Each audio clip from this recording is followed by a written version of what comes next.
আসসালামু আলাইকুম, this is Konika and welcome back to my another blog. So viewers, আপনারা অনেকেই জানেন পলিটেকনিকে এখন ফাইনাল এক্সাম চলতেছে। তো এক্সাম শেষ হলে রুমমেটরা সবাই যার যার মতো বাড়িতে চলে যাব। একটা লম্বা টাইম আমাদের দেখা হবে না। দ্যাটস ওয়াই আমরা প্ল্যান করছি যাওয়ার আগে তো একটা বিরিয়ানি পার্টি করাই যায়। তো যেই ভাবনা সেই কাজ, সকাল সকাল আমার ঘুম ভেঙে গেছে আর আমি একাই চলে গেলাম বাজার করার জন্য। আর আমার রুমমেটরা তখন ঘুমাচ্ছিল, তাই ওদেরকে ডাকতেও হয়নি। আসলে রুমে কোনো একটা প্ল্যান হলে সেটা না করা পর্যন্ত আমার ভালোভাবে ঘুমিয়ে আসে না। তো যাই হোক, এখন আমি আমার হোস্টেলের সামনে সবজি মামাদের থেকে প্রয়োজনীয় কাঁচা বাজার কিনে চলে গেলাম মুদির দোকানে। আর সেখান থেকে বিরিয়ানির জন্য প্রয়োজনীয় চাল, মশলা, গুঁড়া দুধ, টুকটাক যাই লাগে সব কিছু কিনে নিলাম। তারপরে আসার সময় একটা বড় আস্ত মুরগি কিনে নিলাম। সো ফাইনালি বাজার কমপ্লিট করার পর রুমে গিয়ে কি বাজার করলাম সব আপনাদের দেখাচ্ছি। এখানে হচ্ছে 20 টাকার পেঁয়াজ, 5 টাকার কাঁচামরিচ, 10 টাকার টমেটো, 10 টাকার 2টা লেবু আর 10 টাকার একটা শসা, সাথে প্রায় 2 কেজির মতো পোলাও চাল আর 20 টাকার রসুন আর 10 টাকার আদা আর 20 টাকার আলুও ছিল সাথে। আসলে হোস্টেল লাইফের এমন 10-20 টাকার বাজারের এক্সপিরিয়েন্স আজীবন মনে থাকার মতো। তারপর আমি আমাদের রুমের সামনে বারান্দায় বসে মুরগিটাকে কেটে পিস পিস করে নিচ্ছিলাম। আর মুরগিটার ওজন প্রায় 2 কেজি ছিল। হোস্টেল বা মেসে থেকে যদি আমাদের ভিডিওটা কেউ দেখে থাকেন অবশ্যই কমেন্ট করে জানাবেন। তো এখন হচ্ছে আমাদের মশলা বাটার পালা। আর আমার এই চাঁদপুরের রুমমেট কিন্তু অনেক ভালো বাটাবাটি করতে পারে। আর হ্যাঁ, আপনারা অনেকেই আমার ইনবক্সে জিজ্ঞেস করেন, আপু আপনাদের রুমটা দেখতে কেমন হয়, কি থাকে, প্লাস ডাইনিং রুম কেমন হয়, আর এত মানুষের রান্না কোথায় করা হয়। তো টুকটাক অনেক প্রশ্নই করেন। ইনশাল্লাহ সামনে আমি একটা ব্লগে সব কিছু শেয়ার করব। আর এখানে হচ্ছে আমরা মাংসের মধ্যে পরিমাণ মতো লবণ, মরিচের গুঁড়া, টক দই আর 2 প্যাকেট টমেটো সস আর সামান্য সয়াবিন তেল দিয়ে ভালোভাবে মাখাঝাখা করে কিছুক্ষণের জন্য রেখে দিচ্ছি ম্যারিনেট হওয়ার জন্য। তো তারপর আমার রুমমেট সামান্য লবণ আর হলুদ মরিচের গুঁড়া দিয়ে আলুগুলোকে ভালোভাবে মাখিয়ে ভেজে নিচ্ছে।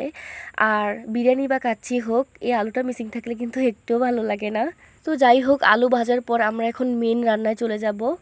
তার জন্য প্রথমে তেলের মধ্যে পেঁয়াজটা হালকা ভাজার পর আমরা এখানে বাটা মশলাটা দিয়ে দিব। আর এই মশলাটা কিন্তু আমরা টোটাল 3 ভাগ করেছিলাম। 1 ভাগ হচ্ছে মাংস মেরিনেট করার সময় দিয়েছিলাম, আর এখন 1 ভাগ দিলাম।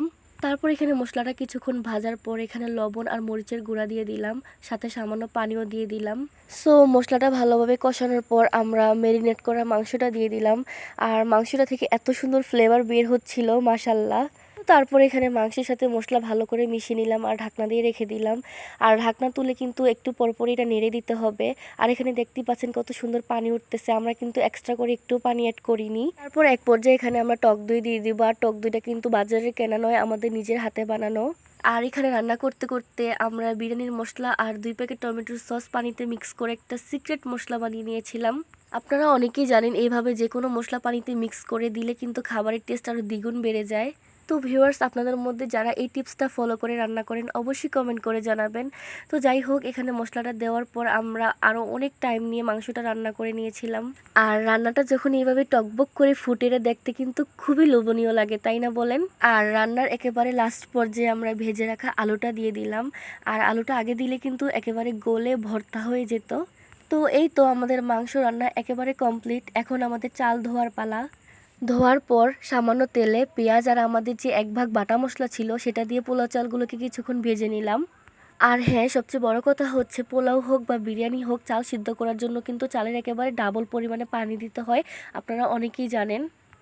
তো এখানে চালটা যখন প্রায় 80% সিদ্ধ হয়ে যাবে তখন সব কিছু ভালো করে মিক্স করে নিতে হবে।